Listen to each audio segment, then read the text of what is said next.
بسم اللہ الرحمن الرحیم۔ میں پارس جہانگیری، جس کے نام کا مطلب قیمتی پتھر تھا، لیکن میں قیمتی نہیں تھی، صرف پتھر تھی جسے ہر شخص اپنی راہ کی رکاوٹ سمجھتا تھا اور جب جیسے دل چاہتا اٹھا کر پھینک دیا کرتا تھا۔ میری خود کی نہ کوئی ذات تھی نہ ہی پہچان تھی، میں بس ایک راستے میں پڑا پتھر تھی جو سب کو کھٹکتی تھی۔ حالانکہ میری وجہ سے کبھی کسی کے لیے کوئی مشکل نہیں ہوئی تھی، لیکن پھر بھی سب مجھ سے جانے کون سے بدلے لینے پر تلے ہوئے تھے۔ میں یتیم تھی، بے سہارا تھی، ان پڑھ تھی اور بہت خاموش طبیعت اور ظلم کو چپ چاپ برداشت کرنے والی تھی، اور شاید یہی میرا قصور تھا جس کی سزا ساری عمر میں نے بھگتی تھی۔ کہتے ہیں ظلم کرنے والے سے زیادہ قصوروار ظلم سہنے والا ہوتا ہے، اور میں چپ چاپ ظلم سہتی تھی تو میرا قصور زیادہ تھا۔ ایک اور قصور جو قسمت نے میرے کھاتے میں ڈالا تھا وہ یہ تھا کہ میں لوگوں کے گھر رہتی تھی، میرا خود کا گھر اور چھت نہیں تھی، اس لیے مجھے سب اپنی مرضی کے مطابق استعمال کرتے تھے اور اپنی چھت بچانے کے لیے مجھے سب کی سننی پڑتی تھی۔ میں اپنے تایا کے گھر پر رہتی تھی، اور یہ نہیں تھا کہ میں ہمیشہ سے ہی تایا کے گھر رہتی تھی۔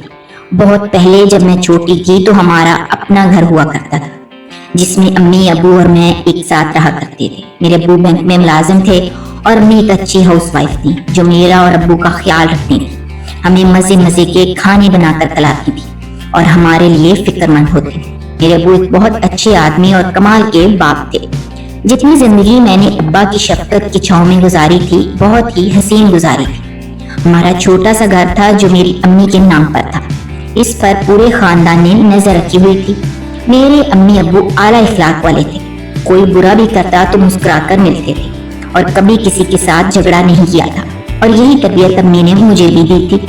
میری تائی امی اپنے دل کی ساری بھڑاس نکالنے میری امی کے پاس ہی آتی تھی۔ جانتی تھی میری ماں ہی ایک وہ عورت ہے جو ہر کھڑی کھوٹی صرف سنتی ہے، کہتی کچھ بھی نہیں۔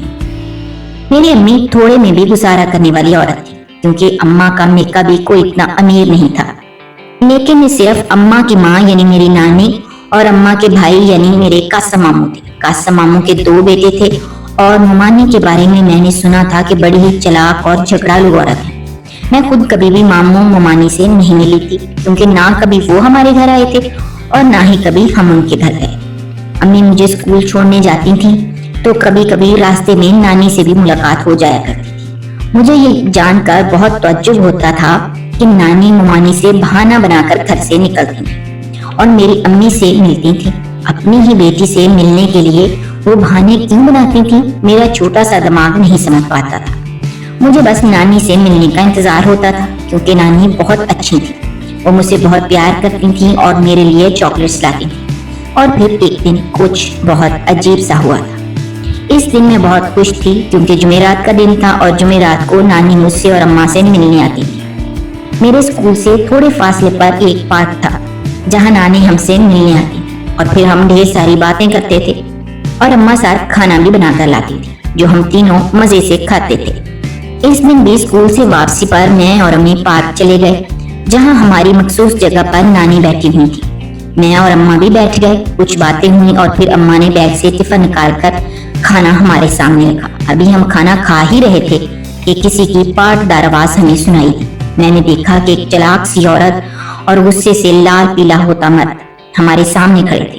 ان دونوں کو دیکھ کر اماں اور نانی کا رنگ بھی پیلا پڑ گیا تھا، اور مجھے پتا چلا کہ وہ چلاک عورت میری ممانی ہے اور وسیلہ مرد میرے قاسم ماموں ہیں۔ مانی کی کسی دوست نے نانی کو پارک آتے ہوئے اور ہم سے ملتے ہوئے دیکھ لیا تھا اور فوراً ممانی کو بتا دیا تھا۔ پھر کیا تھا، ممانی آندھی طوفان کی طرح قاسم ماموں کو لے کر نانی پر چھاپا مارنے نکل گئی تھی اور رنگے ہاتھوں پکڑ بھی لیا تھا۔ اماں نے ماموں کو اور ممانی کو باری باری سلام کیا تھا، لیکن دونوں نے اماں کے سلام کا جواب نہیں دیا تھا۔ قاسم ماموں نے تو اماں کو اگنور کیا، لیکن ممانی ان کی زبان کے آگے تو خندق تھا اور ان کی پاٹدار آواز کانوں کے پردے پھاڑتی تھی۔ ازلی روایتی بھاوچ کی طرح وہ دونوں ہاتھ کمر پر رکھ کر اماں کی کلاس لینے لگ گئیں۔ میں ان دنوں روز رات کو اماں کے ساتھ ARY پر نشر ہونے والا ڈرامہ بیبی باجی بہت شوق سے دیکھتی تھی، اور اس وقت ممانی مجھے عذرا لگ رہی تھی، اور ماشاءاللہ سے ممانی کی شکل نہیں تو زبان بالکل عذرا بھابی جیسی تھی۔ میں بہت دلچسپی سے اپنی عذرا بھابی یعنی اپنی ممانی کو دیکھنے اور سننے لگی۔ उनकी जुबान से निकला हर लफ्ज मेरे कान बहुत गौर से सुन रहे थे। और फिर कुछ ऐसे अल्फाज भी मुमानी ने बोले जो सुनकर मेरे पैरों तले से जमीन खिसक चुकी थी। मैं 14 साल की हो चुकी थी और अब तमाम अल्फाज के मुतालिक अच्छी तरह से समझ लिया करती थी। मुमानी ने बहुत तौहीन अमीज लहजे में मेरी माँ से कहा था कि तुम जैसी बेशरम और बेहया लड़कियां जो यूनिवर्सिटियों में तालीम के बहाने लड़के ढूंढने जाती हैं और फिर बेहयाई के झंडे गाड़ते हुए अपनी मर्जी से शादी भी कर लेती हैं, तो फिर इनको बिल्कुल हक हासिल नहीं होता कि वो अपनी माँ से मिले। अरे इतनी ही माँ की याद आती थी तो इस अपने आशिक सुलेमान के साथ तुम भागी ही क्यों? रहती ना अपनी माँ के साथ। क्या वो अब खुश नहीं लगता कि दुखड़े सुनाने को बहाने से माँ को बुलाती हो? यही होता है माँ बाप की नाक कटवाकर शादी करने वालियों को। सुलेमान जैसा गंदा आदमी ही मिलता है। सुलेमान मेरे अब्बू का नाम था और मुमानी मेरे अब्बू के बारे में इतने गलत अल्फाज इस्तेमाल करते हुए जाने अपने दिल की कौन सी भड़ासें निकाल रही थी। इतना तो मैं जानती थी कि मेरे अम्मी अब्बू की लव मैरिज है, लेकिन दोनों ने भागकर शादी की थी ये मुझे पता नहीं था। बल्कि मैंने तो अम्मी अब्बू की शादी का एल्बम भी देखा था जिसमें तमाम फैमिली के लोगों के साथ अम्मा की तस्वीर थी। तो फिर मुमानी ऐसा क्यों कह रही थी? मुमानी अम्मा और नानी पर बहुत गर्जी बरसी थी। फिर मामू नानी को जबरदस्ती खींचते हुए अपने साथ ले गए थे। मैं और अम्मा भी सर झुकाए घर आ गए थे। लेकिन इस दिन जिस सच्चाई से मेरा सामना हुआ था वो मेरे लिए थोड़ी अजीब थी। ऐसी सच्चाई जो मुझे मेरे माँ बाप से पता लगनी चाहिए थी, लेकिन मुझे वो सच्चाई मुमानी की कड़ी हुई जुबान से पता लगी थी। मेरी अम्मी और मामू दो ही बहन भाई थे। मेरे नाना जान का बहुत पहले इंतकाल हो चुका था और मेरी नानी सिंगल मदर थी जिन्होंने बहुत मेहनत से मेरी अम्मा को और कासम मामू को पाला था। कासम मामू की नौकरी हुई तो नानी बहुत धूमधाम से उनकी शादी की और सोचा कि अब जिंदगी सुकून से होगी, लेकिन आने वाली ने सबका सुकून गारत करके रख दिया था। तहमीना मुमानी कासम मामू की पसंद थी, सो तहमीना मुमानी का जो दिल चाहता वो करती थी और कासम मामू उनकी हाँ में हाँ मिलाते थे। मेरी अम्मा यूनिवर्सिटी से इंग्लिश लिटरेचर में मास्टर्स कर रही थी जब उनकी मुलाकात मेरे अब्बू से हुई थी। थोड़ी बहुत मुलाकातों के बाद दोनों को महसूस हुआ कि अब इनको शादी कर लेनी चाहिए। डिग्री मुकम्मल होने और नौकरी लगने के बाद मेरे अब्बू ने अपने भाई और भाभी को रिश्ता लेने भेजा था, लेकिन सामने भी तहमीना मुमानी थी जिन्होंने रिश्ते की बात करने की जगह बात को बिगाड़ दिया। कासम मामू भी तहमीना मुमानी के सिवा किसी की नहीं सुनते थे, सो रिश्ते की बात चलने से पहले खत्म हो गई थी। अम्मा ने बहुत कोशिश की लेकिन कासम मामू किसी सूरत भी ना माने और फिर नहले पे दहला ये हुआ कि तहमीना मुमानी मेरी अम्मा के लिए अपने आवारा और बदमाश भाई का रिश्ता ले आए। नानी और अम्मा ने रिश्ते से इनकार कर दिया, लेकिन तहमीना मुमानी ने कासम मामू को राजी कर लिया था और यूं मेरी अम्मा की शादी मुमानी के भाई से तय हो गई। लेकिन ऐन निकाह से एक दिन पहले मेरी अम्मा नानी के कहने पर घर से भाग गई। नानी माँ थी, बेटी की जिंदगी बर्बाद होने से बचाना चाहती थी। अम्मा ने मेरे अब्बू से निकाह कर लिया और वापस घर आ गई। कासम मामू और तहमीना मुमानी ने अम्मी को घर पर रखने से इनकार कर दिया था, बल्कि तहमीना मुमानी ने कासम मामू को इस कदर मैनिपुलेट किया था कि वो मेरी अम्मा को जान से मारने तक आ गए थे। ये तो नानी ने अम्मा को बचा लिया था और फिर इज्जत बचाने का यही हल था कि कासम मामू खुद मेरी अम्मा को मेरे अब्बा के साथ रुखसत कर देते। सो यही किया गया। रिश्ता जोड़ना अब सबकी मजबूरी बन गई थी। सो दुनिया के सामने कासम मामू ने पूरे रिवाजों के साथ मेरी अम्मा को रुखसत किया था, लेकिन रुखसत करते वक्त मेरी अम्मा से सब रिश्ते हमेशा के लिए खत्म कर दिए थे। कासम मामू के नजदीक मेरी अम्मा बहुत बड़ी गुनहगार थी और इनका गुनाह अपनी पसंद की शादी करना था। यह अलग बात थी कि कासम मामू ने अभी भी अपनी मर्जी और पसंद और मोहब्बत की शादी की थी, लेकिन उनके लिए सब कुछ अच्छा था। वो मर्द थे, मोहब्बत कर सकते थे, लेकिन अपनी बहन को यह हक नहीं देते, बल्कि उस हक को इस्तेमाल करने वाली हर लड़की को गुनाहगार तस्वर करते थे। खैर जो भी होता है अच्छे के लिए ही होता है। सो अम्मा वहां से रुखसत होकर मेरे अब्बा के घर आ गई। अब्बा ने एक छोटा सा मकान अपनी मेहनत से बनाया हुआ घर बना दिया था। जो मेरे माँ बाप ने किया था वो मेरे नजदीक बिल्कुल भी गलत नहीं था, लेकिन मुझे ये बात बुरी लगी थी कि मैं अब बड़ी हो रही थी और हर चीज को समझती थी। अम्मा अब्बा को खुद ही मुझे ये बात बता देनी चाहिए थी। मैं थोड़ी सी खफा रही अम्मा अब्बा से, लेकिन फिर मान गई। लेकिन इसके बाद ये हुआ, कासम मामू ने नानी के घर से निकलने पर पाबंदी लगा दी थी। मैं और अम्मा नानी से नहीं मिल सकते थे। अभी नानी से ना मिलने का दुख ताजा था कि अचानक से कुछ ऐसा हुआ जो कभी हम सोच भी नहीं सकते थे और ना ही हमारे वहमो गुमान में था। कुछ ऐसा जिसने मेरी अम्मा और अब्बा की जिंदगी बिल्कुल बदल कर रख दी थी, और सिर्फ जिंदगी बदली ही नहीं थी, जहन्नम से भी बदतर हो गई। हमारा खुशियों भरा घर तो इस दिन मातम में बदल गया था जब अब्बा सुबह बैंक गए और दोपहर को दरवाजे पर जोरदार दस्तक हुई, ऐसी दस्तक जिसने हमारे अंदर तक हिला दिए थे। अम्मा से पहले मैं दरवाजे की तरफ भागी थी और जैसे ही मैंने दरवाजा खोला तो सामने का मंजर देखकर मेरे पैरों तले से जमीन निकल गई थी और आसमान सर पर आ गया था। मैंने खौफ और वहशत से अम्मा की तरफ देखा जो मेरे पीछे ही खड़ी थी और फटी फटी आंखों से सामने का मंजर देख रही थी जो नाकाबिले यकीन और दिल दहला देने वाला था। इस रोज मेरी तबीयत खराब थी तो मैं स्कूल नहीं गई थी।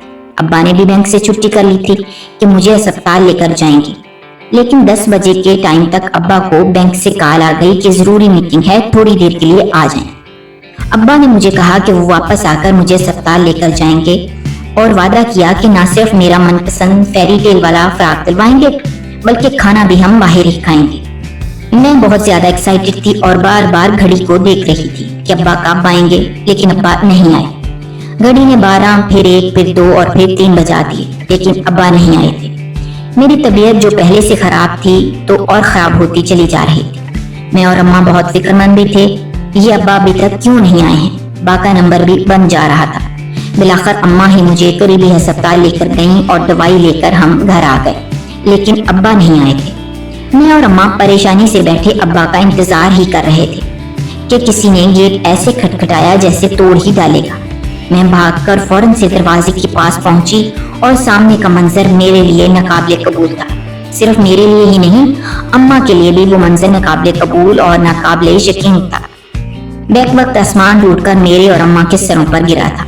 दरवाजे के उस पार पुलिस की भारी नफरी और मीडिया खड़ी थी और इन सब के बीच सर झुकाए हथकड़ी पहने खड़ा शख्स मेरा बाप था।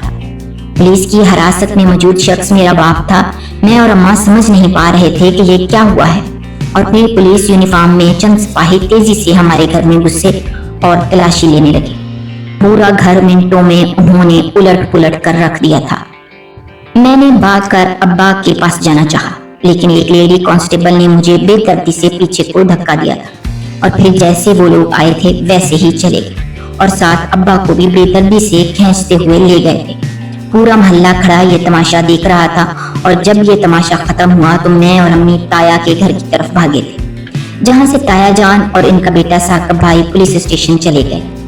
2 घंटे बाद उनकी वापसी हुई थी और उनके पास जो खबर थी वो बिजली बनकर हम पर गिरी थी।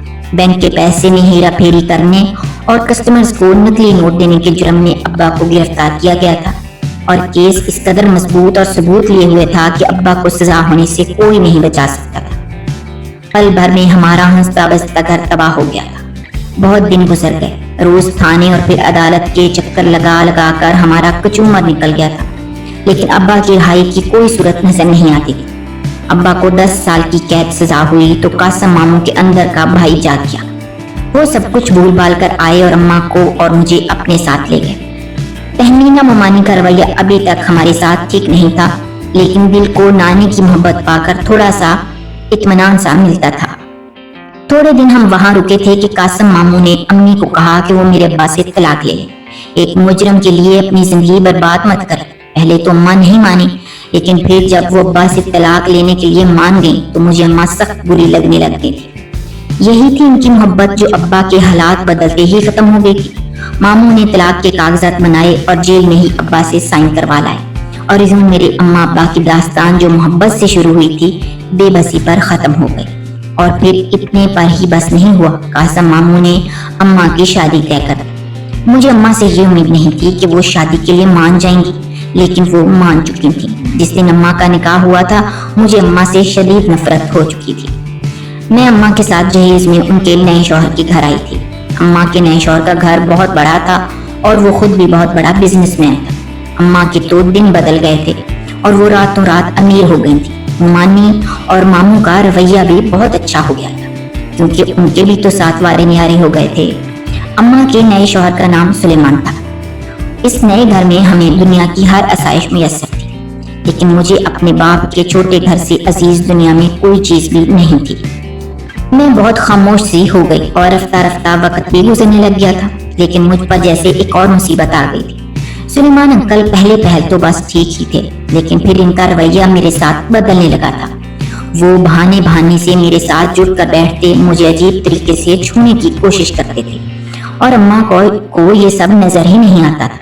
وہ تو سلیمان انکل کے ساتھ اتنی خوش معلوم ہوتی تھیں جتنی کبھی میرے ابا کے ساتھ نہیں ہوئی تھی۔ مجھے سلیمان انکل سے وحشت سی ہونے لگی، لیکن میں اس وحشت سے بھاگ کر جاتی کہاں؟ میرے پاس کوئی راستہ نہیں تھا۔ پورے 2 سال سلیمان انکل کی بدتمیزیوں کو برداشت اور نظر انداز کیا تھا میں نے، اور پھر وہ آ گئے، میرے ابا واپس آ گئے تھے۔ بینک میں ایک بار پھر سے پیسوں کی ہیرا پھیری ہوئی تھی، اور اس کی تفتیش کے دوران اصل مجرم اور ثبوت مل گئے تھے، جس کے بعد عدالت نے میرے ابا کو باعزت بری کر دیا تھا۔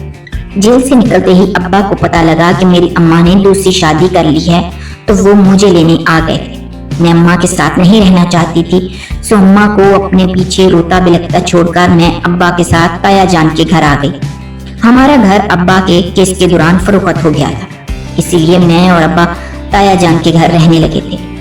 تایا جان کا گھر بھی چھوٹا تھا، لیکن ہم ایڈجسٹ ہو گئے تھے۔ تائی جان ہر وقت کچھ نہ کچھ کہتی رہتی تھیں، لیکن اگر میرے ابا کا ساتھ تھا تو مجھے سب کچھ برداشت تھا۔ اماں کئی بار میرے پاس آئی تھیں اور مجھے سمجھانے کی کوشش کی تھی کہ میرا مستقبل اس غربت میں رہ کر تباہ ہو رہا ہے، لیکن میں نے اماں کی ایک نہ سنی اور بدتمیزی کرتے ہوئے انہیں جانے کا کہہ دیا تھا، اور واقعی میرے لیے اس گھر میں رہنا مشکل ہی تھا۔ اس مشکل میں ہی کچھ اور برس بیت گئے، اور جب میں کالج کی طالبہ ہوئی تو اچانک سے میرے ابا کا انتقال ہو گیا تھا۔ اتنی اچانک کہ میں سمجھ بھی نہیں پائی تھی کہ میرے ساتھ یہ ہوا کیا ہے۔ ابا کی موت کے بعد زندگی مزید مشکل ہو گئی۔ اماں پھر سے مجھے لینے آئی تھیں، لیکن میں نے پھر جانے سے انکار کر دیا تھا۔ کچھ دن تک ابا کی موت کے بعد تائی جان نے مجھے برداشت کیا تھا، اور پھر ان کی ڈنر سیٹ کا برتن مجھ سے ٹوٹا تو تائی جان نے مجھے پہلے مارا اور پھر گھر سے دھکے دے کر نکال دیا تھا۔ تائی کے گھر سے نکالے جانے کے بعد میرے پاس کوئی ٹھکانہ نہیں تھا۔ ایک ماں تھی جس کے پاس میں نہیں جا سکتی تھی کیونکہ میں وہاں محفوظ نہیں تھی، اور بچ گیا تھا قاسم ماموں کا گھر، جہاں کی طرف میرے قدم اٹھے تھے۔ نانی عرصہ ہوا مر چکی تھی، اور آخری بار میں نانی کے چہلم پر قاسم ماموں کے گھر آئی تھی۔ میں قاسم ماموں کے گھر پہنچی تو دروازہ تہمینہ ممانی نے کھولا تھا۔ مجھے دیکھتے ہی ان کا منہ بن گیا، اور جب میں نے بتایا کہ تائی نے مجھے گھر سے نکال دیا ہے اور رہنے کا کوئی ٹھکانہ نہیں تھا، لیکن مانی نے بھی مجھے رکھنے سے انکار کر لیا، اور اس بات کی بھی پرواہ نہیں کی کہ جوان لڑکی اس کے معاشرے میں کہاں جائے، اور دروازہ میرے منہ پر بند کر دیا تھا۔ میرے پاس کوئی جگہ نہیں تھی جہاں میں جاتی، سو دارالمان نکل آئی تھی، جہاں مجھ جیسی ہزاروں بے سہارا لڑکیاں، لیکن مجھے پتا چلا کہ یہاں بے سہارا لڑکیوں کو سہارا نہیں دیا جاتا بلکہ اپنا کاروبار چمکایا جاتا ہے، اور اسی کا شکار ہوئی میں۔ سب لڑکیوں کو روز رات کو کہیں نہ کہیں بھیج دیا جاتا تھا، اور ایک رات مجھے بھی بھیج دیا گیا تھا، اور صبح جب میں لوٹی تو مجھے خود سے گھن آ رہی تھی۔ رو رو کر میرا برا حال تھا، اور میں نے زہر کھا کر خود کو ختم کرنے کی کوشش کی تھی، لیکن بدقسمتی سے میں بچ گئی تھی۔ بچ جانے کے بعد بھی میری حالت بری تھی، میں وہاں سے جانا چاہتی تھی، لیکن دارالامان کی ہیڈ مجھے جانے نہیں دیتی تھی۔ جب میں نے بہت شور ڈال دیا تو دارالامان کی ہیڈ راشدہ میڈم نے مجھے کہا کہ وہ میری شادی اپنے بیٹے سے کروائیں گی، میرا گھر بس جائے اور رہنے کو چھت مل جائے گی، اور کیا چاہیے۔ میں مان گئی تھی، کیونکہ روز روز اپنی عزت تار تار کروانا میرے بس کی بات نہیں تھی۔ 2 دن بعد راشدہ میڈم نے میرا نکاح اپنے بیٹے سارم سے کر دیا تھا۔ سارم مجھ سے عمر میں 10 سال بڑا تھا، لیکن بہت پرکشش اور گڈ لکنگ آدمی تھا۔ ملٹی نیشنل کمپنی میں ملازم تھا اور اچھا کماتا تھا۔ میرے ذہن میں بار بار ایک ہی سوال تھا کہ راشدہ میڈم نے اپنے سلجھے ہوئے اور برسر روزگار بیٹے سے مجھ جیسی لڑکی کی شادی کیوں کروائی تھی، جو ایک رات کی استعمال شدہ بھی تھی اور آگے پیچھے بھی کوئی نہ تھا۔ راشدہ میڈم اچھے خاندان کی تھیں، تو پھر بنا میرے خاندان کی جانچ پڑتال کیے انہوں نے میری شادی اپنے اکلوتے بیٹے سے کیسے کر دی تھی؟ سارم صرف دیکھنے میں ہی نہیں بلکہ اعداد و اطوار کا بھی بہت اچھا تھا۔ وہ میرا بہت خیال رکھتا تھا اور بہت تمیز سے بات کرتا تھا۔ عرصہ ہو گیا تھا میں ایسے اچھے اور نرم لہجے کو سننے کو ترس گئی تھی۔ مجھے تو بس ڈانٹ پھٹکار کی عادت تھی، لیکن سارم مجھے بہت اسپیشل محسوس کرواتا تھا، اور آہستہ آہستہ مجھے بھی سارم کی عادت ہوتی جا رہی تھی۔ میں سارم کے لیے کھانا بناتی اور اس کے آنے سے پہلے हल्का फुल्का सा तैयार हो जाया करती थी और सारम मुझे देखकर खुश हो जाया करता। सारम को मुझसे मोहब्बत हो गई थी और वो मेरे लिए अपनी मोहब्बत का इजहार यूं करते थे जैसे मैं छोटी बच्ची हूँ और वो बच्चों जैसा ही मेरा ख्याल रखते थे। मेरी कोई नेकी काम आ गई थी जिसका सिला रब ने मुझे सारम की सूरत में दिया था। सारम इकलौता बेटा था मैडम राशिदा का, इसलिए जेठानी देवरानी वाला भी कोई झंझट नहीं था और ना ही सारम की कोई बहन थी, तो नन नमी बला भी मेरी जिंदगी में नहीं थी।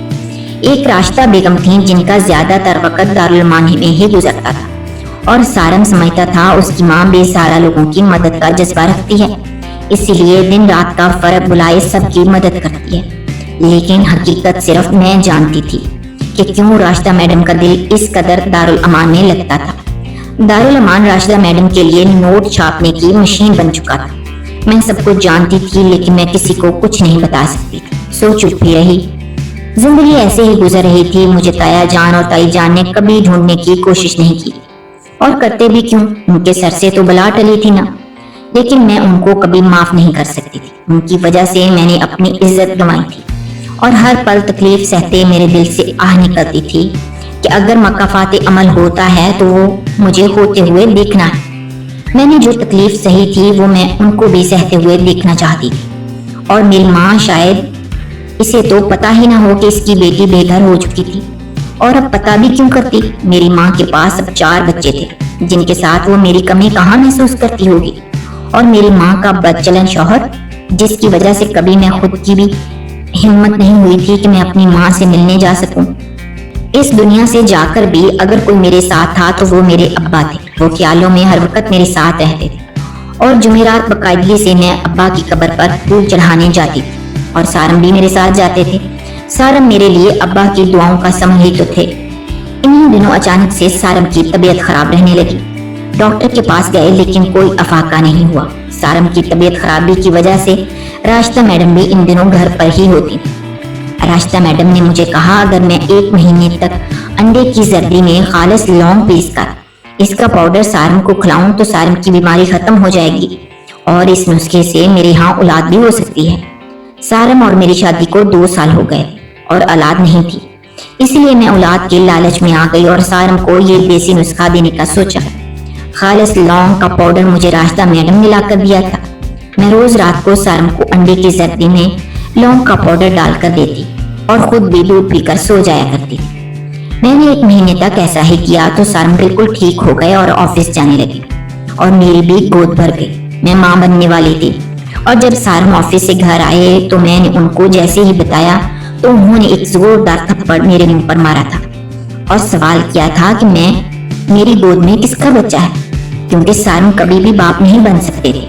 उन्होंने मुझे अपनी रिपोर्ट्स दिखाई जो वाकई में बताती थी कि सारम भांज है, तो फिर मेरी गोद में किसका बच्चा था। मेरा रब जानता था मेरे किरदार में कोई झोल नहीं था, लेकिन सारम मर्द था, इसके दिल में शक आ गया था।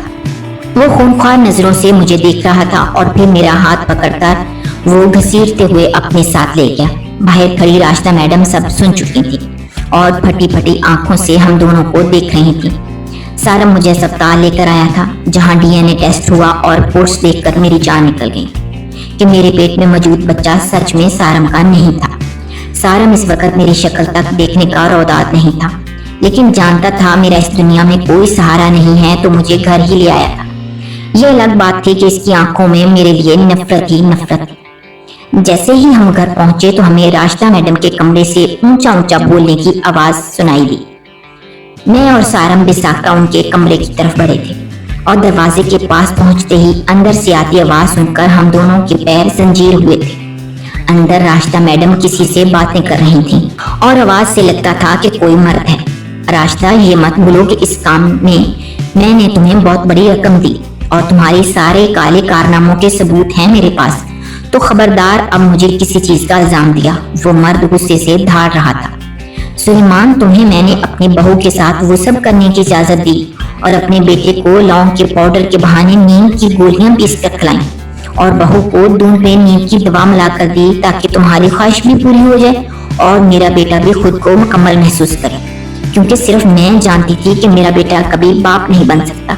इसीलिए तो इस यतीम लड़की से मैंने उसकी शादी करवाई थी। लेकिन जाने कैसे मेरे बेटे ने अपनी रिपोर्ट देख ली है اور وہ جان گیا ہے کہ پارس کے پیٹ میں اس کا بچہ نہیں ہے، اور اب وہ پارس کو گھر سے نکال دے گا، اور ضرور پارس کو مجھ پر شک ہوگا اور وہ سب بتا دے گی میرے بیٹے کو۔ میں نہیں چاہتی میرا بیٹا مجھ سے نفرت کرے۔ میں اور سارم دیوار کا سہارا لے کر کھڑے ہوئے تھے، ورنہ اسی وقت گر جاتے۔ راشدہ میڈم نے کتنی گندی چال چل لی تھی، اور یہ نام سلیمان کچھ سنا سنا سا تھا۔ سارم نے غصے سے دروازہ کھولا تو سامنے کھڑے شخص کو دیکھ کر میرے پیروں تلے سے زمین نکل گئی تھی۔ سلیمان میری ماں کا شوہر اور میرا سوتیلا باپ، برسوں گزرنے کے بعد بھی اس نے اپنی حیوانیت دکھانے میں کوئی کسر نہیں چھوڑی تھی۔ سلیمان سارم کا باس بھی تھا اور راشدہ میڈم کے گناہوں میں شریک بھی۔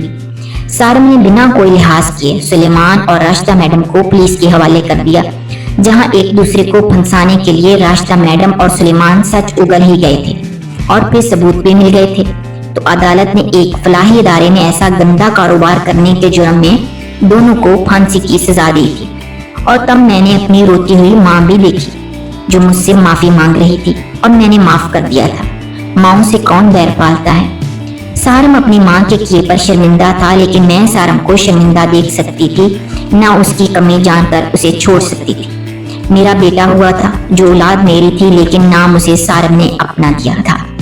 میری زندگی کی اینڈنگ ہیپی ہوئی تھی، لیکن میرے ساتھ برا کرنے والوں کو بھی میں نے تڑپتے دیکھا تھا۔ تائی جان کی بیٹی اپنی شادی والے دن گھر سے بھاگ گئی تھی، اور جب واپس آئی تو عزت لٹا چکی تھی اور پھر اپنا ذہنی توازن کھو بیٹھی۔ تایا تائی بیٹی کے لیے تڑپتے ہی رہے تھے، اور تہمینہ ممانی اور کاسا ماموں کی بہوؤں نے گھر سے نکال دیا تھا، اور اب وہ دونوں اولڈ ہوم میں دیواروں کو دیکھتے رہتے تھے۔ میرا انصاف میرے رب نے کیا تھا، اور وہ بہتر انصاف کرنے والا ہے۔ ہماری ویڈیوز اگر آپ کو پسند آ رہی ہیں تو ضرور لائک کیجئے، اور اگر آپ نے ہمارا چینل سبسکرائب نہیں کیا تو ضرور کیجئے۔ اس کے ساتھ ساتھ بیل آئیکن پر بھی لازمی کلک کیجئے تاکہ ہماری ہر آنے والی ویڈیو آپ تک بر وقت پہنچ سکے۔ اللہ حافظ۔